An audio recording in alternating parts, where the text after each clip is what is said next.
Oke, baik teman-teman. Kita lanjutkan kembali ke part 2, yaitu kita berbicara tentang faktor penentu tingkat bunga. Nah, di sini kita pertama itu adalah teori klasik. Kita berbicara tentang teori klasik, itu ada dua hal juga. Yang pertama adalah permintaan tabungan, yaitu apabila tingkat bunga 15% di sini, dan volume tabungan 250 juta. Jadi ketika tingkat bunganya itu 15%, itu ada 250 orang yang mau menabung atau ada sekian orang yang mau menabungkan sebesar 250 juta. Nah, apabila tingkat bunganya ini turun menjadi 5%, maka mengikuti garis-garis yang ini, maka dari situ tingkat volume tabungannya juga menjadi turun, menjadi 150 juta, begitu. Nah, tingkat bunga tinggi itu berarti mendorong perusahaan menggunakan dana internal daripada pinjam bank, begitu juga sebaliknya. Nah, tadi kan kita bilang apabila kita mau membiayai dari Aktiva, itu kita mempunyai dua hal. Yang pertama itu dari utang, yang kedua dari modal sendiri. Nah, apabila utang ini biaya modalnya itu tinggi, karena tadi interestnya itu tinggi, maka perusahaan pasti akan cenderung menggunakan modal sendiri terlebih dahulu. Kalau misalkan modal sendirinya masih belum mampu untuk memenuhi biaya aktiva yang harus dikeluarkan oleh perusahaan, baru perusahaan akan mengeluarkan surat utang begitu. Nah, kurva ini mengikuti kaidah ini, kaidah teori klasik, yaitu savings, orang yang menabung atau jumlah tabungan itu sama dengan income orang, income masing-masing individu atau income dari suatu negara juga dikurangi dengan tingkat konsumsinya. Jadi, apabila kita mempunyai katakan gaji 10 juta, dikurangi konsumsi kita sebesar 7 juta, maka ini menghasilkan kita akan savings sebesar 3 juta. Itu tadi menurut teori klasik. Lalu, teori klasik juga berbicara tentang penawaran investasi. Nah, pada tingkat bunga 15% di sini, maka jumlah pengeluaran investasi yang diminta oleh bisnis per tahun itu ada di 200. Jika tingkat bunga turun menjadi 5%, maka pengeluaran investasi yang diminta pasar itu ada di 300. Nah, itu tadi ya. Jadi, ketika tingkat bunganya tinggi, pasti akan menggunakan modal sendiri terlebih dahulu. Tapi ketika tingkat bunganya itu rendah, maka perusahaan-perusahaan berlomba-lomba untuk apa ya, untuk mendapatkan investasi dalam bentuk utang begitu. Nah, lalu pengambilan keputusan sangat kompleks dan mempertimbangkan biaya modal sehingga memerlukan perencanaan yang baik. Nah, tadi yang namanya struktur modal, apakah mau 50-50, apakah mau 60-40, atau 70-30, atau bagaimana, ini memerlukan tingkat perencanaan yang baik dan perlu juga menimbang dari segi interestnya atau tingkat bunganya gitu. Karena apabila dilihat dari segi hutang maupun modal sendiri atau ini dari saham, saham itu tidak wajib membagikan dividen, tidak wajib. Tapi hutang itu sifatnya wajib membagikan interest atau bunga, begitu.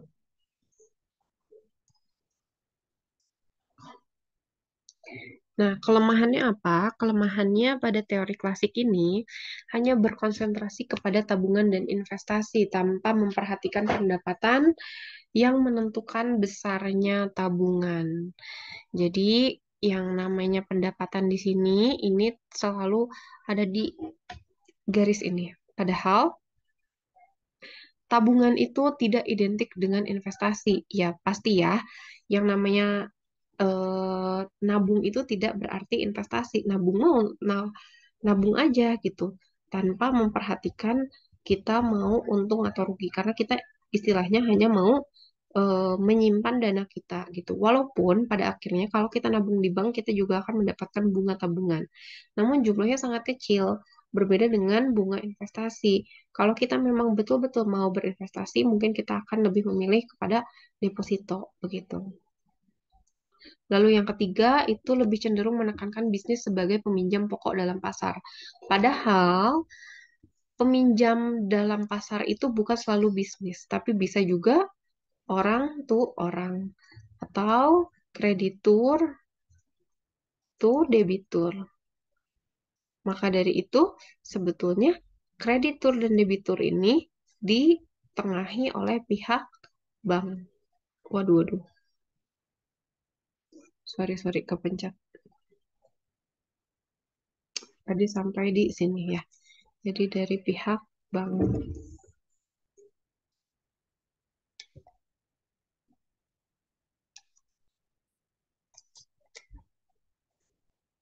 Oke.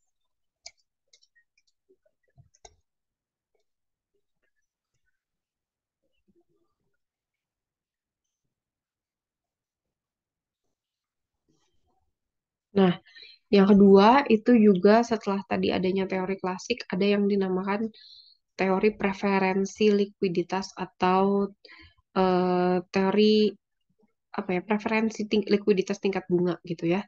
Nah, ini ada juga yang berhubungan dengan permintaan likuiditas, yaitu ada tiga motif yang utama yang mendorong orang melakukan permintaan uang. Yang pertama itu motif bertransaksi, ketika kita mau membeli sesuatu, pasti kita melakukan permintaan uang. Lalu motif berjaga-jaga karena misalkan akan terjadi sesuatu di masa yang akan datang, pasti kita inginnya menabung gitu ya. Terus yang ketiga itu motif spekulasi. Kita takut akan terjadi sesuatu gitu. Tapi kita masih berspekulasi begitu. Nah, lalu kritikan atas teori preferensi likuiditas itu hanya menentukan tingkat bunga dalam jangka pendek dengan asumsi pendapatan yang selalu stabil. Padahal pendapatan itu dapat bergeser gitu. Nah, terus lalu hanya memperhatikan penawaran dan permintaan uang. Nah, ini ada juga teori dana pinjaman, yaitu permintaan dana pinjaman pasti ada tiga faktor utama. Yang pertama itu permintaan untuk pinjaman, yang kedua untuk unit bisnis, dan yang ketiga itu untuk pemerintah. Kalau misalkan untuk unit bisnis mungkin obligasi perusahaan, kalau untuk pemerintah itu ada obligasi negara, eh, apa namanya SBN, surat berharga negara, ada juga ORI atau obligasi Republik Indonesia gitu ya. Lalu penawaran dana pinjaman tadi eh, permintaan itu ada tiga hal. Kalau penawaran dana pinjaman itu ada empat hal. Yang pertama itu penawaran karena adanya tabungan domestik, lalu pengeluaran kelebihan uang oleh masyarakat, lalu adanya dana sistem perbankan domestik dan juga pinjaman dana ke luar negeri. Begitu.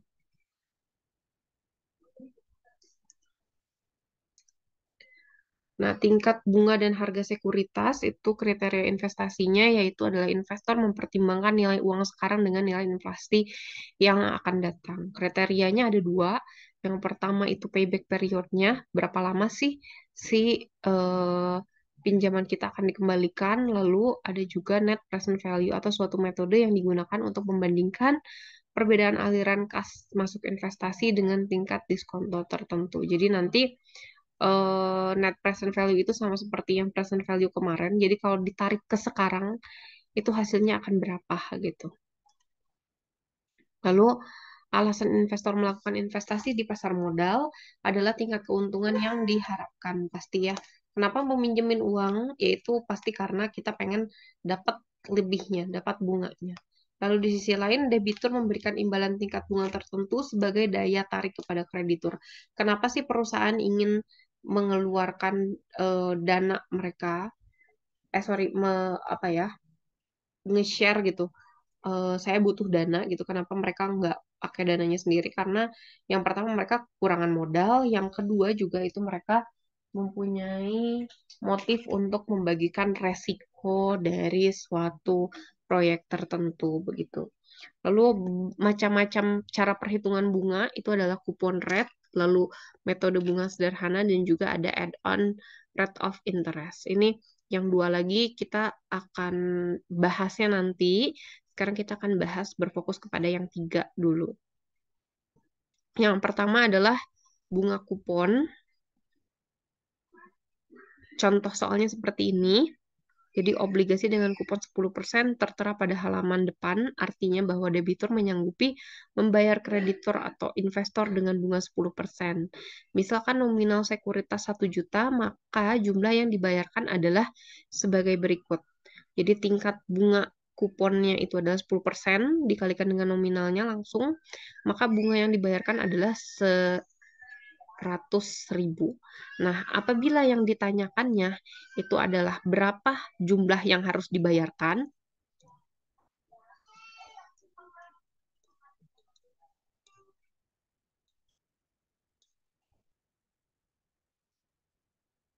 jangan lupa ketika kita mau membayarkan itu ada dua.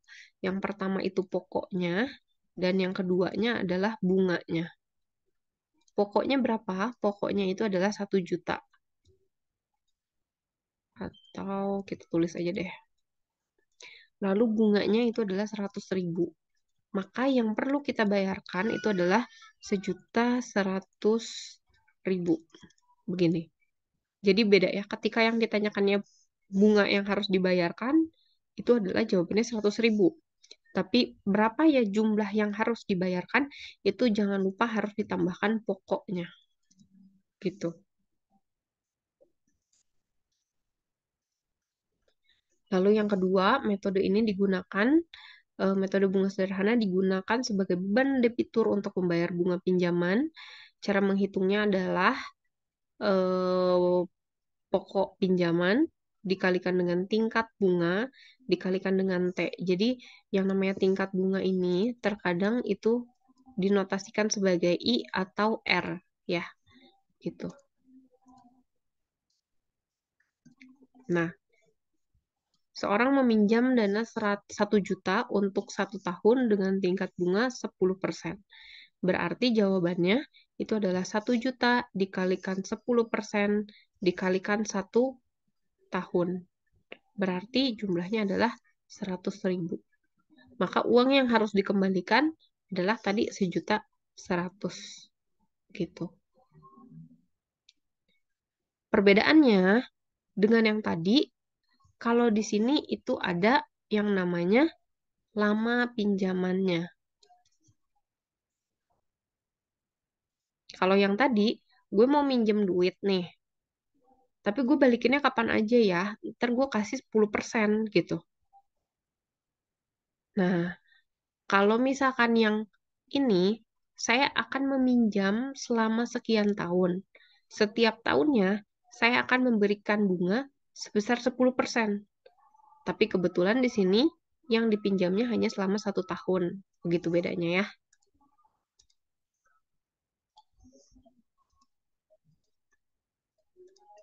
Lalu yang terakhir, itu ada bunga add-on. Ini adalah bunga yang dihitung dan kemudian ditambahkan ke jumlah yang dipinjam untuk mendapatkan jumlah total rupiah yang harus dibayar kembali. Jadi cara hitungnya adalah pokok pinjaman langsung ditambah pokok pinjaman dikalikan dengan total bunga per angsuran. Nah, begini.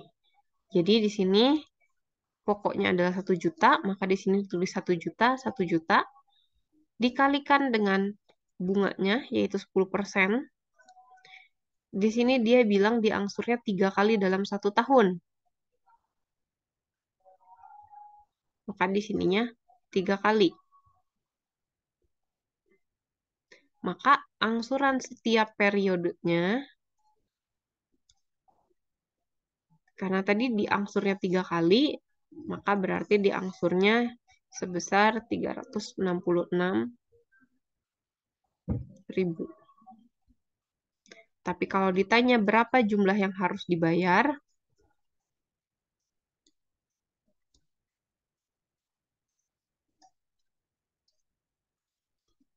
angka ini dikalikan lagi 3. Begitu. Maka hasilnya berarti berapa ya? Nanti coba kalian hitung sendiri ya. Takutnya saya salah karena saya nggak pegang kalkulator. Jadi di sini nanti akan ada hasilnya. Ini adalah biaya yang harus dikeluarkan. Begitu teman-teman. Kita masuk ke latihan soal. Ini adalah latihan soal yang pertama. Ini adalah latihan soal yang kedua. Dan ini adalah latihan soal yang ketiga. Jadi silakan siapa yang tercepat langsung dikirimkan kepada WA saya. Dan apabila jawabannya tepat, nanti saya akan kasih poin sesuai dengan yang tertera. Oke? Minggu depan jangan lupa akan ada UTS. Diingatkan kembali, untuk UTS saya sama sekali tidak mentoleransi adanya kecurangan.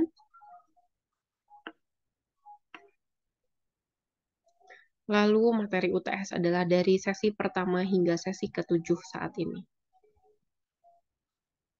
Oke, terima kasih teman-teman atas perhatiannya. Saya ucapkan terima kasih. Wassalamualaikum warahmatullahi wabarakatuh.